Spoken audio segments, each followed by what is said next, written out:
안녕하세요. 반갑습니다. 오랜만에 유튜브 켜는 것 같은데요.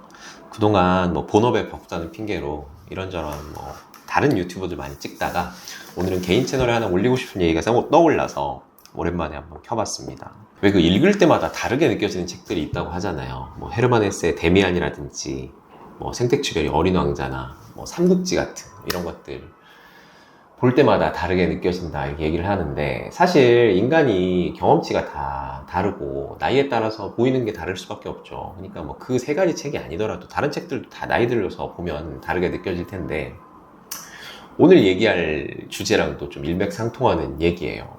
사실 제가 이제 셜록 홈즈 시리즈라는 거는 10대 때부터 굉장히 많이 읽었던 책이고, 대부분 서사라든지 트릭이라든지 빌런들 사연들 이런 것도 웬만한큼 다 외우다시피 했었는데, 한 20년 30년 안 보다 보니까 기억이 사실 하나도 안 나더라고요. 근데 얼마 전에 우연찮게 셜록 홈즈 시리즈 전지를 39,000원인가 밖에 안 받더라고요.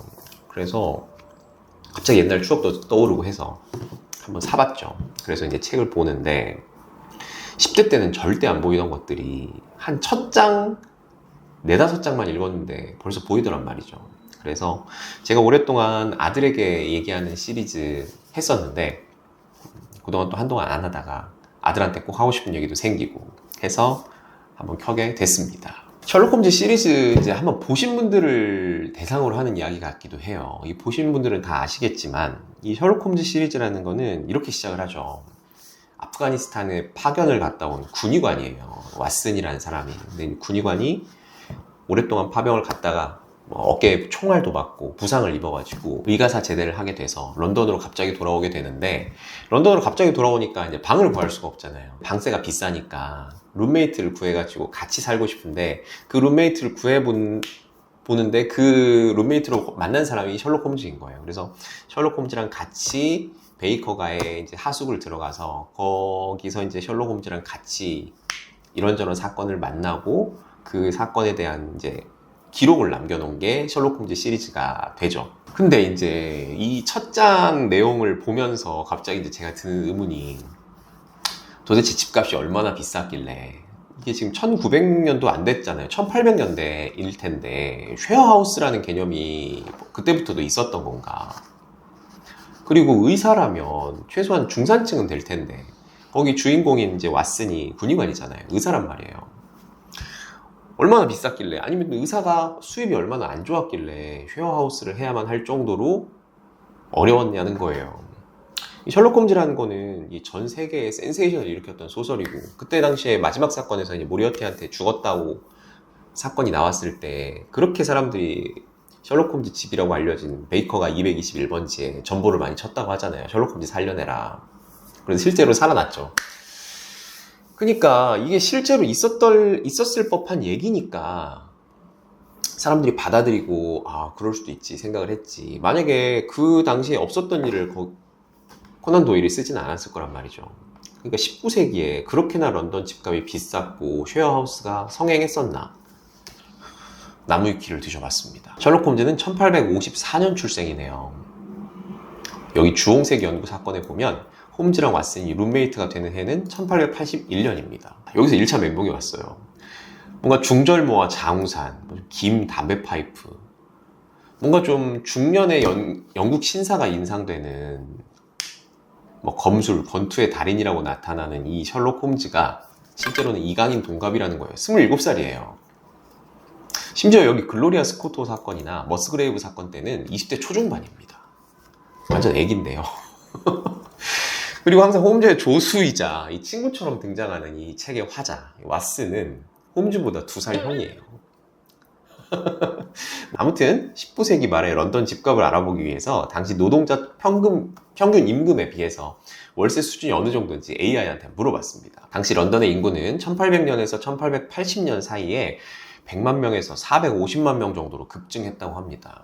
주거비가 당연히 비쌌겠죠. 1880년대 영국 런던의 주거비는 평균적으로 임금의 20에서 25%, 그리고 노동자 계층의 경우에는 평균적으로 20에서 50%를 지출을 했다고 합니다. 당시 인구의 90% 이상이 임대로 거주하는 형태였다고 그러고, 노동자들의 경우에는 50% 이상의 월세인 경우도 있었다고 하죠. 우리 책의 주인공 왓슨의 수입은 어느 정도였을까요? 당시 의사의 월급 수준을 역시 AI한테 물어봤어요. 일반 개원이들의 경우에는 노동자 연봉이 50에서 60파운드인데 개원이의 경우에는 300에서 400파운드 정도를 벌었다고 하죠.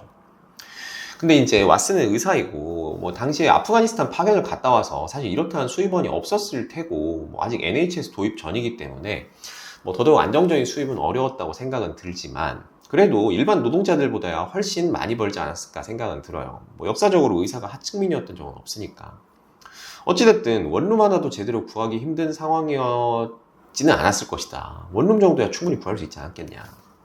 그러면 도대체 룸메이트까지 구해가면서 이렇게 쉐어하우스를 살아야 될 이유가 뭘까? 내 생각보다 베이커가 221번지 B라는 방이 엄청난 금싸라기 땅이 아니었을까? 사실 일반적으로 혼자 사는 게 훨씬 편하죠. 누가 같이 살고 싶어 하겠어요. 근데 이제 외국의 경우에는 이런 쉐어하우스의 개념이 오래전부터 있었다고 하더라고요.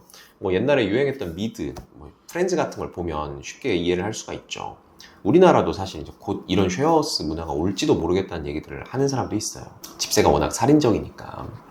그래서 이들이 세대로 살았다는 221번지 B, 베이커가 한번 분석을 해봤습니다. 정말 금싸라기 땅이 아닐까. 한 150년 전쯤의 구도심이라고 가정을 했을 때 사실 위치가 뭐 어마어마하게 중심가는 아닌 것 같습니다. 뭐 이건 제가 런던에 살아본 적이 없어서 모를 수 있어요. 근데 보통 이제 빅벤이나 웨스트민스터 사원이 우리나라의 이제 뭐 여의도 국회의사당이나 뭐 명동 성당 느낌이라고 치면 이 사진상에서 남쪽, 그러니까 템스강 서쪽에 있는 이 평야지대가 좀 노른자위라는 생각은 좀 들어요. 150년 전은 아니지만 현재 런던 집값을 한번 비교를 해보기 위해서 영국판 호갱노노 라이트무브라는 사이트가 있더라고요. 이 사이트를 이용해서 검색을 해봤더니 홈즈와 왓슨이 살았던 집에 비슷한 집을 한번 찾아봐야 되겠죠. 투베드룸에 뭐 응접실과 발코니까지 있는 집이었다는 언급이 있어요. 2026년 현재를 기준으로 베이커가 221번지 가까운 곳에 투베드룸 집을 찾아보니까 월세가 550파운드네요. 한화로 환산하면 월 1125만원 정도입니다. 미쳤죠. 물론 우리나라 원화 가치가 너무 떨어져서 그런 걸 수도 있어요. 옛날 파운드화 기준으로 생각을 해봤을 때 한 2022년도까지는 800만원 정도 되는 것 같습니다. 뭐 그래도 월 800만원이면 진짜 엄청나게 비싼 집은 맞죠.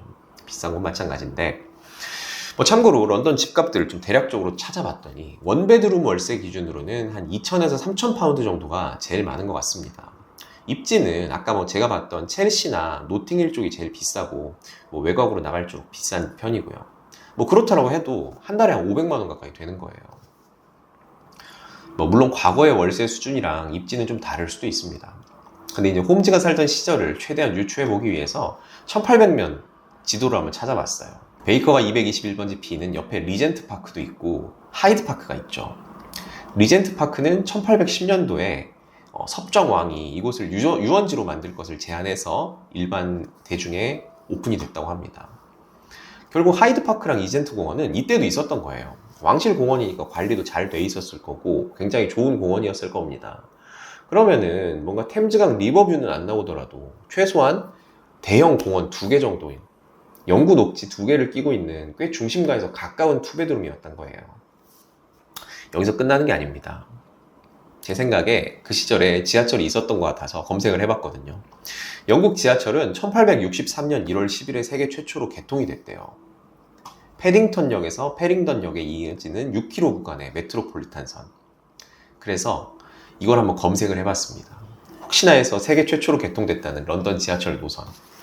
베이커 스트리트 역이 바로 앞으로 지나가네요. 세계 최초로 생긴 지하철역의 초역세권, 그리고 서울 올림픽공원이나 뭐 뉴욕 센트럴파크 같은 영구 녹지 이 2개소를 낀 대장 아파트였던 거예요. 거기에 허드슨 부인이 빨래와 조식까지 제공해주는 이 서울로 치면 뭐 시그니엘 레지던스나 뭐 아크로 서울 포레스트 같은 이런 방이었던 거죠. 그러니까 이쯤 되니까 이제 세상 물정 모르고 뭐 사람 좋은 걸로만 나오는 뭐 푸짐한 이 허드슨 부인의 실체가 이제야 좀 보이기 시작합니다. 이 2명한테 세를 주고 본인이 사는 집도 따로 있죠. 1층이 본인이 사는 집이고 2층을 세를 준 걸로 보이는데 이 최소한이 금싸라기 땅에 2채 이상 가진 다주택자라는 얘기고 세계 최초 지하철 개통이 될 곳에 이 초역세권 이곳을 먼저 선점해두는 어떤 해안부터 대체 얼마나 부자였을지 감도 안 옵니다. 서울로 치면 약간 개포동이나 뭐 잠실 아파트 2채 정도 가지고 하나는 세를 주고 한 달에 1,000만 원 이상 월세를 받고 있는 사람인 거예요. 그리고 이제 이들을 세입자로 들인 서드슨 부인의 사고 알고리즘이 이제야 좀 보이기 시작합니다. 이 27살짜리 형이 국정원 직원이라고 주장하는 뭐 직업도 확실하지 않은 아마 뭐 흥신소 같은 거 운영하는 것 같은 파이프 물고 다니는 청년이 있어요. 근데 반지하 원룸은 가기 싫고 역세권 아파트는 가고 싶고 옆에 공원은 끼고 있고 그런 집을 찾고 있다고 해가지고 룸메이트를 찾고 있대요. 사실 이 정도 되면 세입자도 면접을 본다는데 당연히 드리고 싶지 않았겠죠. 근데 어느 날 의사 양반 한 명을 데리고 와가지고 같이 세를 달라고 하는 거예요. 허드슨 부인 입장에서는 홈즈가 아니라 왓슨이 본체였을지도 몰라요. 그리고 좀 더 불쌍한 얘기가 있는데 이 홈즈 시리즈를 다 읽어본 독자들은 알겠지만 나중에 보면 이 왓슨은 결혼을 해가지고 이 집을 나갑니다. 근데 홈즈는 죽을 때까지 독신으로 살아요. 이쯤 되니까 홈즈가 많이 불쌍한 느낌까지 드는 거죠. 키는 크지만 뭔가 직업적 안정성도 없고 뭐 한 번 일하다가 만났던 아일린 애들러라는 여성, 그 여성과의 어떤 인연, 순정만 가슴에 묻고 평생 결혼도 못하고 무주택자로 늙다가 결국 올라가는 집값에 이 런던에서 밀려나고 해서 외곽으로 가서 결국 외곽 서섹스 지방에 양봉업자로 쓸쓸히 늙어 죽고 만 거예요. 여기서 이제 아들한테 하고 싶은 얘기가 떠올랐습니다. 아들아, 40살이 되면 이 책을 보면서 순수한 재미로 보는 게 아니라 이런 게 눈에 들어오게 된단 말이야. 그러니까 젊어서 책을 많이 봐라. 나이 들어서 보면 쓸데없는 것만 눈에 들어와. 순수한 재미로 책을 즐길 수가 없다. 그리고 웬만하면 서울에 집은 꼭 사라.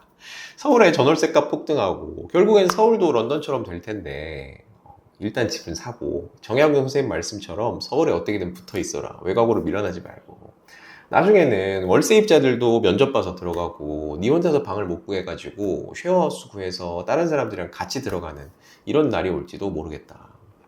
그리고 웬만하면 결혼은 해라. 나이 들어서 결혼을 안 하면 뭔가 짠해. 셜록 홈즈쯤이 되는데도 셜록 홈즈라면 사실상 지금 거의 월드스타급일 텐데 그 정도가 돼도 나이 들어서 결혼 안 하고 죽으면 뭔가 짠하다.